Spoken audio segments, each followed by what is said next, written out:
प्रधानमंत्री बनते ही हिंदुओं को परेशान वालों पर टूट पड़े तारिक रहमान। लिया ऐसा फैसला, भारत के हिंदुओं का भी जीत लिया दिल। दोस्तों, बांग्लादेश की सियासत में आज एक नया अध्याय शुरू हुआ है और जैसे ही तारिक रहमान ने प्रधानमंत्री पद की शपथ ली, वैसे ही सत्ता के गलियारों में सन्नाटा छा गया। क्योंकि ये सिर्फ ताजपोशी नहीं थी, ये सीधा संदेश था कि अब कानून का राज्य चलेगा और जो गलियारों में बांग्लादेश की सियासत में भी अल्पसंख्यकों खासकर हिंदुओं को डराने की कोशिश करेगा, उसे छोड़ा नहीं जाएगा। शपथ ग्रहण समारोह में 13 कैबिनेट मंत्रियों ने भी पद संभाला और सबसे बड़ी बात यह रही कि सरकार में 2 हिंदू नेताओं को शामिल किया गया। साफ संकेत कि नई सरकार संतुलन और भरोसे की राजनीति करना चाहती है। भारत की ओर से लोकसभा अध्यक्ष ओम बिरला और विदेश सचिव विक्रम मिश्री की मौजूदगी ने इस शपथ को क्षेत्रीय महत्व दे दिया। लेकिन असली कहानी शपथ के बाद शुरू हुई। जैसे ही कुर्सी मिली, वैसे ही तारिक रहमान एक्शन मोड में आ गए।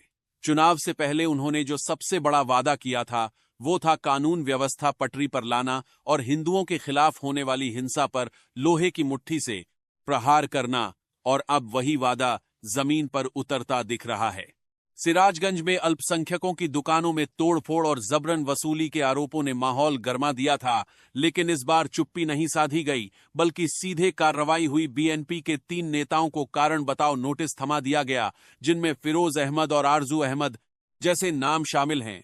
साफ संदेश की पार्टी हो या पद, कोई भी कानून से ऊपर नहीं। ये कदम दिखाता है कि नई सरकार अनुशासन पर कोई समझौता नहीं करेगी। जीत के बाद जश्न की जगह अनुशासन की सख्ती दिखाई दे रही है और यही सबसे बड़ा संकेत है कि सत्ता का इस्तेमाल अब संदेश देने के लिए होगा। तारिक रहमान लगातार कह रहे हैं कि बांग्लादेश को सुरक्षित और मानवीय राष्ट्र बनाना ही उनकी प्राथमिकता है।